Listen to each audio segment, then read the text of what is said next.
समुद्र से निकलता हुआ चमकीला चांद एक प्राचीन घटना थी। इसकी शक्ति अथाह थी।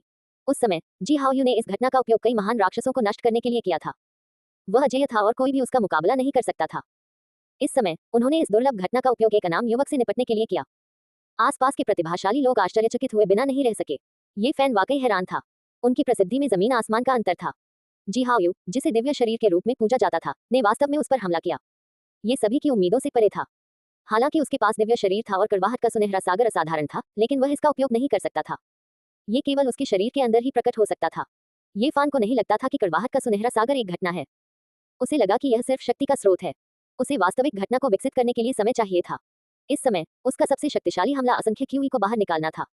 हालांकि वह वास्तव में इसे नियंत्रित नहीं कर सका। ये सब कुछ पलक झपकते ही घटित हो गया और किसी को प्रतिक्रिया करने का समय ही नहीं मिला। चांदनी पानी की तरह थी, पलक झपकते ही आ गई। ये फैन के सामने रुक गई और नीचे नहीं उतरी। जी हाओ यू एक देवता की तरह था। उसके सिर के ऊपर 9 प्रभामंडल घूम रहे थे। वह एक देव राजा की तरह था जो अतुलनीय रूप से तेज निगाह से ये फैन को घूर रहा था। उसके बगल में जी सियू ने एक लंबी सांस ली और चिल्लाया, भाई हाओ यू, तुम क्या कर रहे हो? रुको, तुम्हारे पास 3 गुप्त क्षेत्र हैं। वह पुनर्जन्म के सागर के गुप्त क्षेत्र में एक छोटा सा साधक है। तुम उसका परीक्षण करने के लिए इस घटना का उपयोग क्यों कर रहे हो? बाकी लोगों को अचानक समझ आ गया। उन्हें लगा कि जी हाओ यू वाकई समुद्र से उगते हुए चमकीले चांद का इस्तेमाल करके इस अनाम युवक को मारने जा रहा है। हुआ यूनिफे आगे बढ़ी और बोली, भाई हाओ यू, जल्दी से अपनी घटना वापस ले लो। आपके पास एक दिव्य काया है। छोटे भाई ये पर दबाव डालने के लिए इसका उपयोग करने की कोई आवश्यकता नहीं है। क्या तुम सचमुच सोचते हो कि मैं उसका परीक्षण कर रहा हूँ? जी हाओ यू ने मुड़कर नहीं देखा। उसने ये फैन को घूरते हुए एक गंभीर भाव प्रकट किया, मैं वास्तव में उसे दबाने के लिए इस घटना का उपयोग कर रहा हूँ। हालांकि यह बाधित था। चांदनी नीचे नहीं उतरी। क्या? उसके पीछे सभी के चेहरे पर भाव बदल गए। ये कैसे संभव हुआ? कई लोगों ने तुरंत सोचा कि जी हाओ यू मजाक कर रही है। जी हाओ यू सच कह रहा था। इतने करीब से जब शियान ने पहली बार ये फैन को देखा तो उसे एक अजीब सा एहसास हुआ। उसका ईश्वरीय शरीर चमकने से खुद को रोक नहीं पाया, जिससे उसे एक अजीब सा एहसास हुआ। या तो यह था कि दूसरे पक्ष के पास कोई सर्वोच्च खजाना था जो उसे आकर्षित करता था, या फिर दूसरे पक्ष के पास एक बहुत ही विशेष शारीरिक संरचना थी जिसने उसके दिव्य शरीर को कुछ विशेष महसूस कराया। हुआ यूनिफे ने उसे रोकना जारी नहीं रखा। उसका पूरा व्यक्तित्व बहुत अलौकिक लग रहा था। उसके नीले वस्त्र हवा में लहरा रहे थे। ऐसा लग रहा था जैसे वह किसी ध्यान की अवस्था में पहुंच गया हो। स्पष्ट रूप से वह ध्यानपूर्वक कुछ महसूस कर रहा था। याओगुआन संत याओगुआन पवित्र भूमि की सबसे उत्कृष्ट महिला शिष्या थी। उनकी त्वचा चमकदार और पारदर्शी थी और उनका शरीर शानदार रोशनी से घिरा हुआ था। उनका दिव्य शरीर एक खिलते हुए दिव्य कमल की तरह पतला और सुंदर था। उनका स्वभाव अलौकिक था और उनका सुंदर चेहरा बहुत शांत था। उन्होंने अपनी सुंदर आंखें बंद की और ध्यान से महसूस किया। जी हाओ यू के सिर के ऊपर चमकीला चांद थोड़ा घूम गया। चांदनी की एक लहर पानी की तरह बहकर ये फैन की ओर बढ़ रही थी। हालांकि पहले की तरह पानी जैसी चांदनी ये फैन के सामने रुक गई और नीचे नहीं उतरी। ऐसा लग रहा था जैसे उसे रोक दिया गया हो।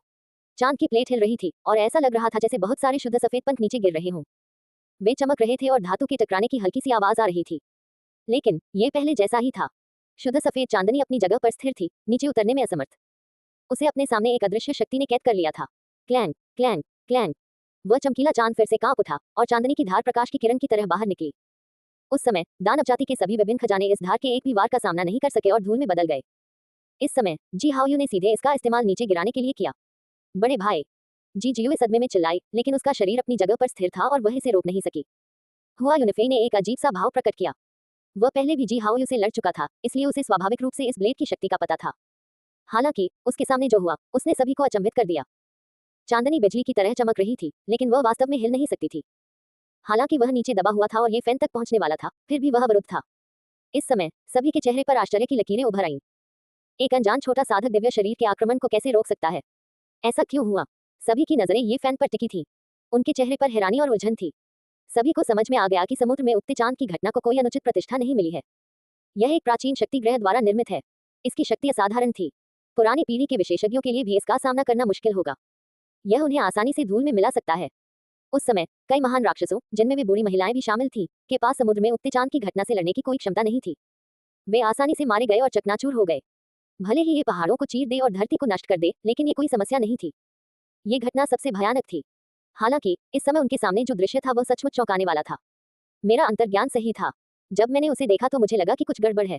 जी हाओ यू ने खुद से कहा। क्लैंग। जी हाओ यू के सिर के ऊपर चमकता चांद धीरे धीरे हिलने लगा और घूमने लगा। उसके पीछे नीला समुद्र उछलने लगा और लहरें आसमान में उछलकर ये फैन की ओर बढ़ने लगी। इस समय ये फैन को बहुत अजीब लगा। उसके शरीर में कड़वाहट का सुनहरा समुद्र उमड़ रहा था और बैंगनी गड़गड़ाहट और बिजली आपस में मिल रही थी। वह बाहर निकलना चाहता था, लेकिन वह नहीं निकल सका। वह नहीं जानता था कि उसे कैसे निर्देशित किया जाए।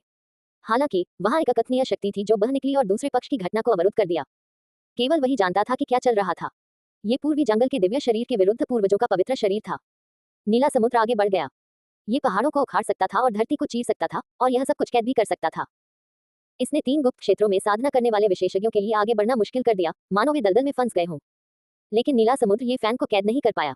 इसके बजाय वो उसके सामने स्थिर हो गया। उग्र लहरें गिर गईं और लहरें शांत हो गईं। एक पल में सब कुछ शांत हो गया। इस समय चमकीला चांद धीरे धीरे डूब रहा था। ये समुद्र में उगते चांद की घटना का सबसे शक्तिशाली तुरुप का पत्ता था।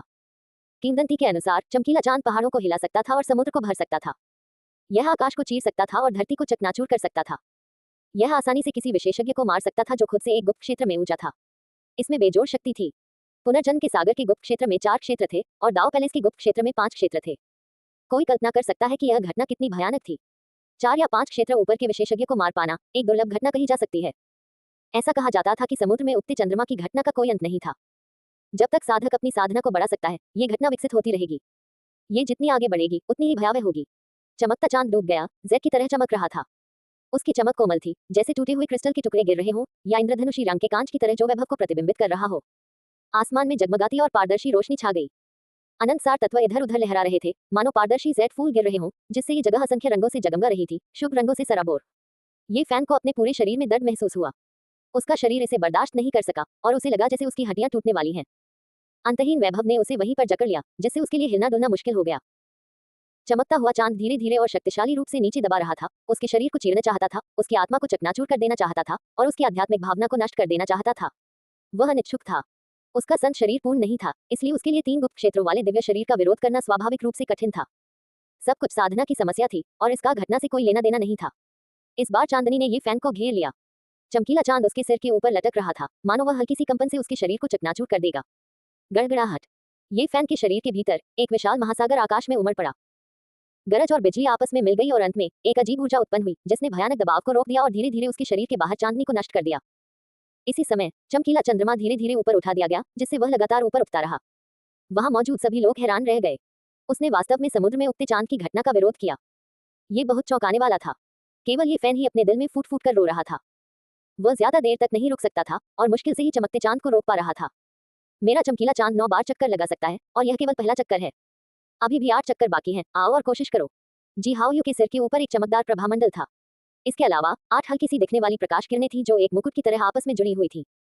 वह नश्वर दुनिया में उतरने वाले एक दिव्य राजा की तरह था। वास्तव में दिव्य शरीर का प्रकट होना वास्तव में पूर्वी बंजर भूमि में एक दिव्य राजा के अवतरण जैसा था। एक बार यह पूर्ण हो जाने पर व्यक्ति जय हो जाएगा और किसी योग्य प्रतिद्वंद्वी से मुकाबला करना कठिन हो जाएगा। वास्तव में उसे पूर्वी बंजर भूमि का दिव्य राजा कहा जा सकता है। बड़े भाई हाओयू, आप ऐसा नहीं कर सकते। वह केवल दिव्य ब्रिज क्षेत्र में है और आपने पहले ही 3 गुप्त क्षेत्रों की खेती कर ली है। वह स्वाभाविक रूप से इसे रोक नहीं सकता। जी जियू चिल्लाया। मैंने अपनी दिव्य शक्ति का केवल एक हिस्सा ही इस्तेमाल किया है। ठीक है, मैं इसे दबाना जारी रखूंगा और पुनर्जन्म गुप्त क्षेत्र के सागर की शक्ति से उसका परीक्षण करूंगा। ये फैन को तुरंत दबाव कम होता हुआ महसूस हुआ, लेकिन जब चमकीला चांद घूमता रहा तो उसे लगा जैसे एक के बाद एक बड़े पहाड़ गिर रहे हों। उसके शरीर से ऐसी चटकने की आवाजें आ रही थी मानो वह मौके पर ही ढह जाएगा। चमकीला चांद 9 बार घूम गया, सभी दिशाओं में चमक बिखेर रहा था। शुभ बादलों की किरणें चारों ओर छाई रहीं और ये फैन का शरीर ऐसा महसूस कर रहा था जैसे वह टूटने वाला है। अचानक उसके पुनर्जन्म के सागर से एक चमकदार चमक फूट पड़ी। ऐसा लगा जैसे कोई सुनहरा सूरज फूट पड़ा हो, जिससे वह चमकीला चांद धुंधला हो गया और उसकी रोशनी चली गई। बूम! चांदी जैसा चमकीला चांद ऊपर उठा और पीछे की ओर उड़ता हुआ कुछ ही दूरी पर एक पर्वत शिखर से टकराया। ये किस तरह की काया है? इसने वास्तव में समुद्र में उगते हुए उज्ज्वल चंद्रमा की घटना को रोक दिया। ये कैसे संभव है?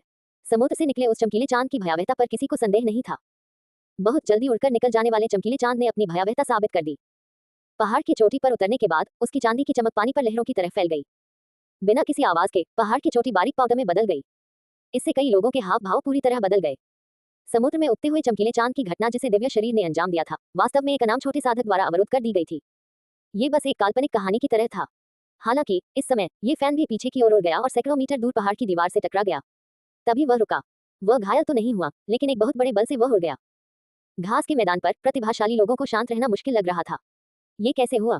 उसने कोई रूप नहीं दिखाया, तो वह समुद्र में उगते हुए उज्ज्वल चंद्रमा के खिलाफ कैसे लड़ सकता था? क्या उसका शरीर भी दिव्य हो सकता है? किंवदंती है कि केवल दिव्य शरीर ही विचित्र घटना के हमले का सामना कर सकता है। इस समय ली शियाओन सबसे ज्यादा हैरान थी। केवल वह जानती थी कि ये फैन के पास पूर्वजों का पवित्र शरीर था और उसने सफलतापूर्वक इसकी साधना की थी, जिससे वह दिव्य काया के खिलाफ लड़ सकता था। वे बराबरी पर थे। कई लोगों ने टिप्पणी की, जी हाओयू ने पुनर्जन्म के सागर की शक्ति का उपयोग करके चमकीले चांद को घुमाकर ये फैन को दबा दिया। हालांकि चमकीला चांद आसमान में उड़ गया और ये फैन भी उड़ गया। वे पूर्वी जंगल के दिव्य शरीर के समान ही थे। ये बिल्कुल अकल्पनीय था और लोगों को पागल करने के लिए पर्याप्त था। आखिर इस अनाम छोटे साधक का शरीर कैसा भयानक था। बहुत से लोगों ने अपना ध्यान उस पर केंद्रित किया। जी हाओयू आकाश में सूर्य की तरह था। एक युवा व्यक्ति अपने भौतिक शरीर के साथ अपनी अजीब घटना के खिलाफ लड़ने में सक्षम था।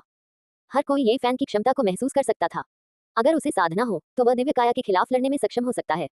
बहुत से लोगों के लिए वह बस एक दिव्य अंकुर था। वह सिर्फ 14 साल का था और खेती के लायक था। यह अविश्वसनीय है। इसे चमत्कार माना जा सकता है। अविश्वसनीय। उसने वास्तव में दिव्य शरीर की समुद्र में उगते उज्ज्वल चंद्रमा की घटना को अवरुद्ध कर दिया। हर कोई ये फैन को ऐसे घूर रहा था जैसे वे कोई खजाना देख रहे हों। इससे उसके रोंगटे खड़े हो गए और उसे सिर दर्द होने लगा। यह अच्छा नहीं था। हुआ यूनिफे के चेहरे पर शांति थी क्योंकि वह अपने गुकिन के तारों को बजा रहा था। तुरंत ही एक शांत दिव्य संगीत झरने की तरह बजने लगा। धीरे धीरे सभी लोग शांत हो गए और अपनी सीटों पर बैठ गए। ली जियाओन की अभिव्यक्ति जटिल थी। उसने नजर घुमाई और अपना संयम वापस पा लिया। जी जियुए ये फैन के बगल में बैठ गया और जी हाओयुए के साथ नहीं बैठा। हालांकि पूर्वी जंगल की दिव्य काया ने इस बार भौहें सिकोड़ ली, लेकिन उसने कुछ नहीं कहा। याओ गुआन की संतति चमकती त्वचा वाली मोती की तरह थी।